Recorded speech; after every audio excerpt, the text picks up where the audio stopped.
only in securing the validity of their rights, but also their power of selling their digital wealth.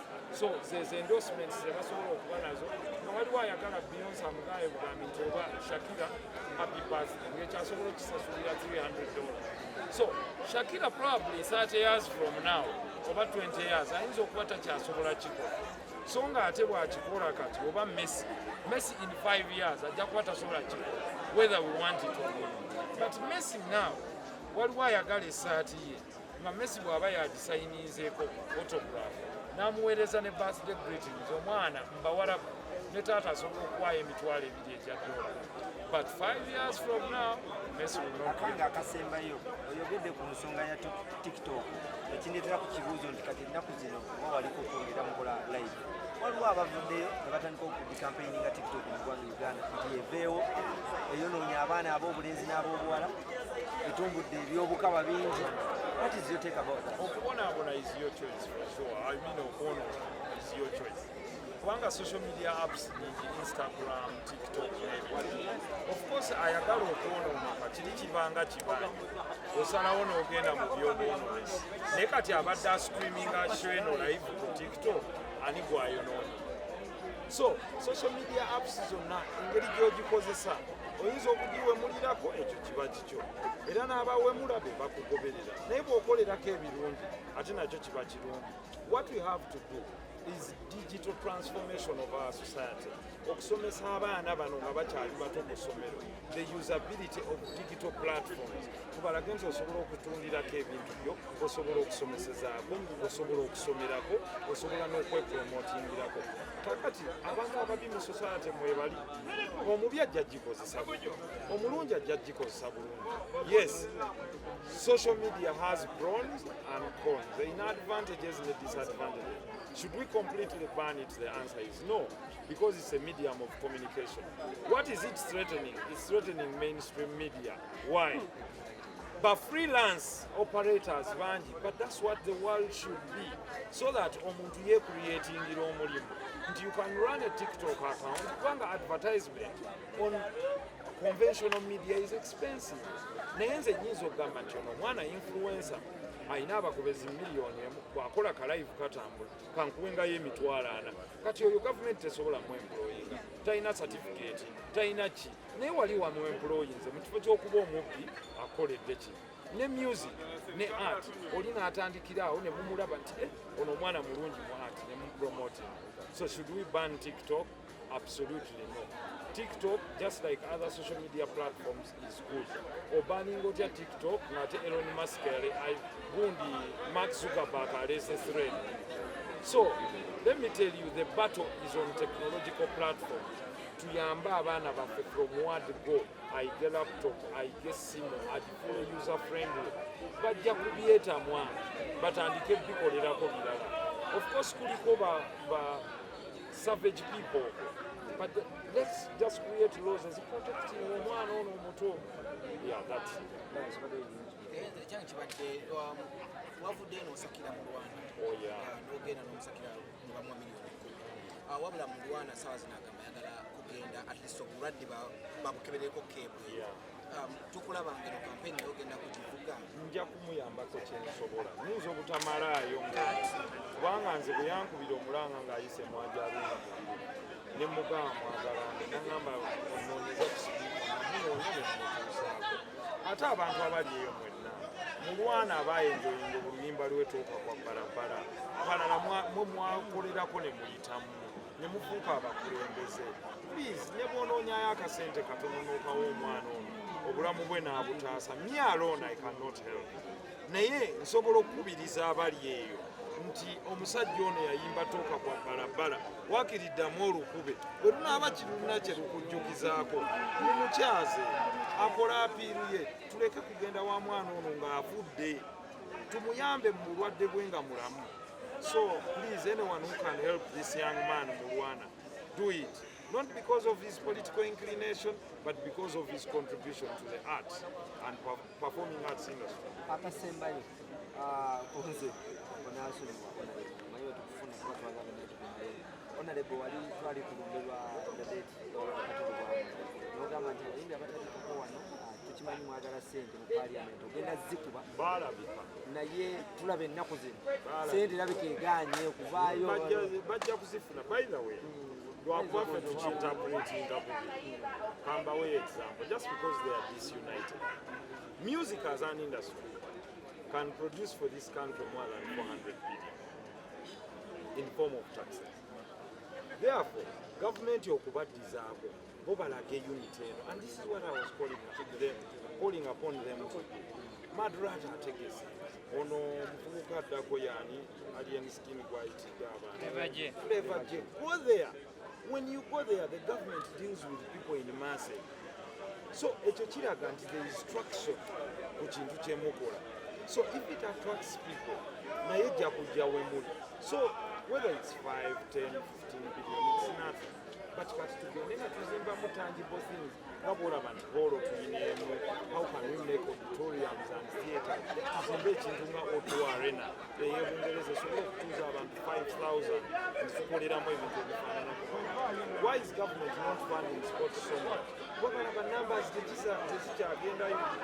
Naye music, the more the numbers go to the entertainment industry, I can guarantee you the more the money will be channeled there. And it is deserved channeled there. Naye okuba online show, ng'agitegese wano, nga tatadde mu kulanga kungi, n'ajjamu miliyoni 100. Ojja kulaba. These are wealthy people. These are people that can promote the nation. So, what is 10 billion, 20 billion? That's not a lot of money. One above, the rate of return on the investment is high. Only that, but too many quantifying, are highly divided. So, if they are not divided, what abantu babo baba food, baba what? Meaning abantu basanyuka ne babawa. Why do you think government yote sobola kubawa? Niba we bintu ebiri tangible to call auditorium, I mean theaters ngezo, movie city, Kato's dream, amazing dream. Ekirala ezimbe ekintu ekiringa O2 Arena. Tuzanyiramu basketball nga conventional center nga bono kiraba ekigali. Tuzanyiramu games so nga ate holding neki concerts. Yeah, absolutely. Shebadde etya?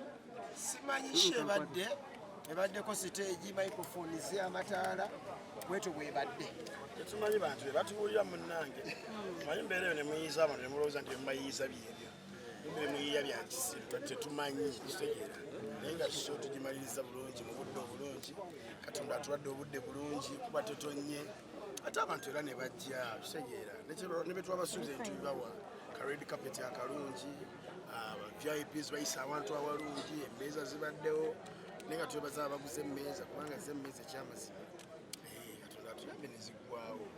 Ani abadde behind choreography gwe tulabye ku stage? Siyogereko Ekigambo kyo kitegedde abadde choreography ku stage abadde ebyuma bakutte ebyuma ne babiteeka ku stage kati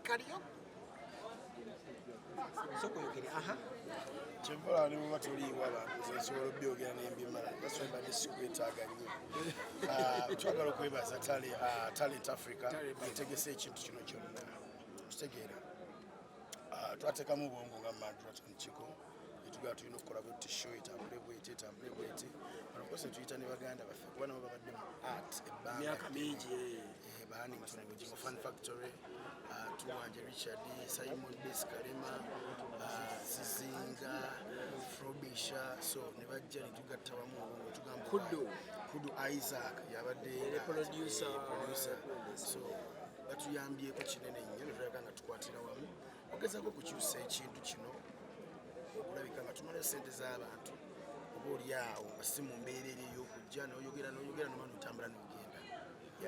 Mwena akantu ke mukoze ne mulaga Mukama akantu ako kibadde ki mukatunyonnyole.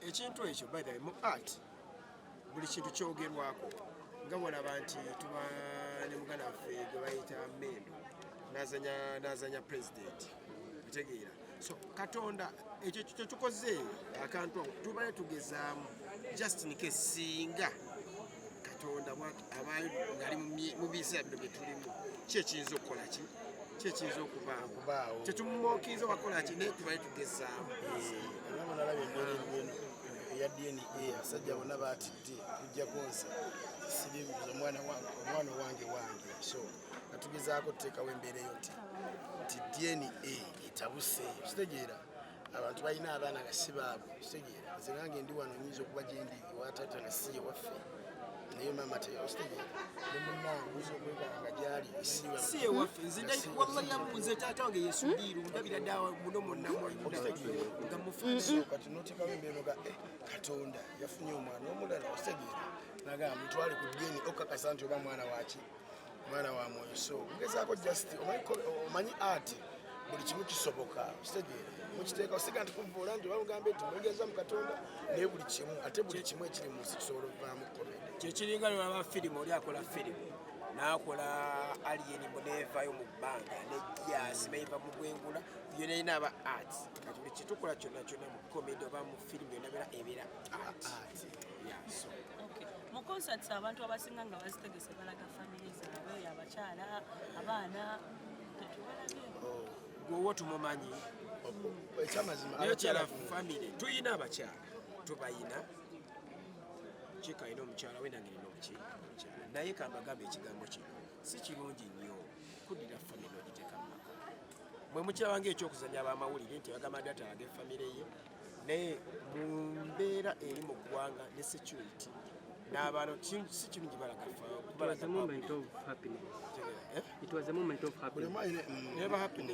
omukyala bamulaga ku mikolo giba ebiri mu duniya eno ogusooka wanjula ogwokubiri ebambaga olagira omukyala era noyita abantu mujje ono gwenkoze eki mujje ono gwe yanyanjudde ewaabwe okitegeera n'ebisigadde simenti mawulire endage no oba mutideka DNA onedda si ekyo era buli omu alina endowooza naye nga babaddewo nga balaba sho era babaddewo naye okubaleeta mubagambe uno bw'omuwamba n'otandika okungamba mpa miliyoni 5 tuddawa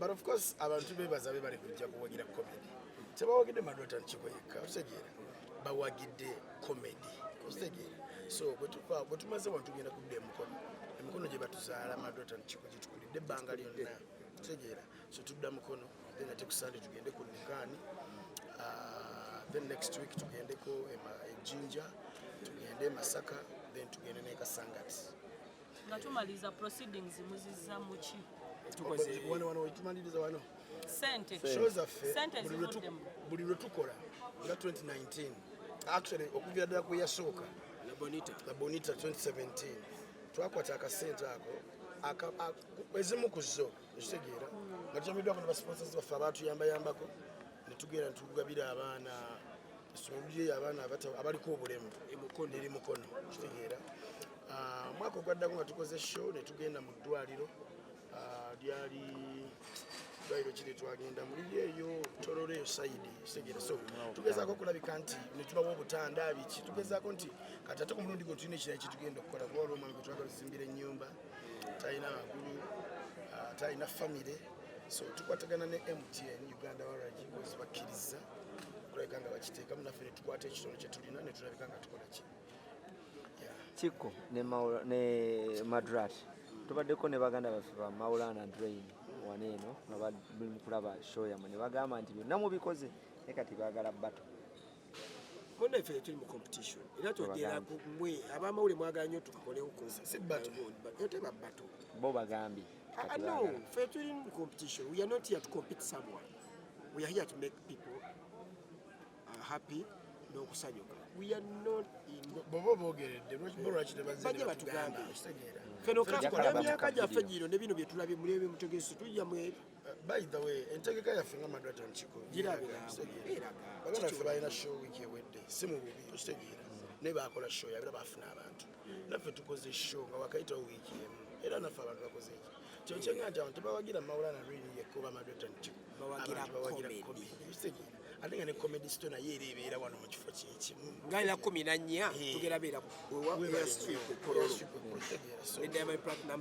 ate biri mu byakola batombo ani asinga pozi tujja kukolayo show tugatta Maulana Rini Madrat Chiko tukole naye nga si bato nti ani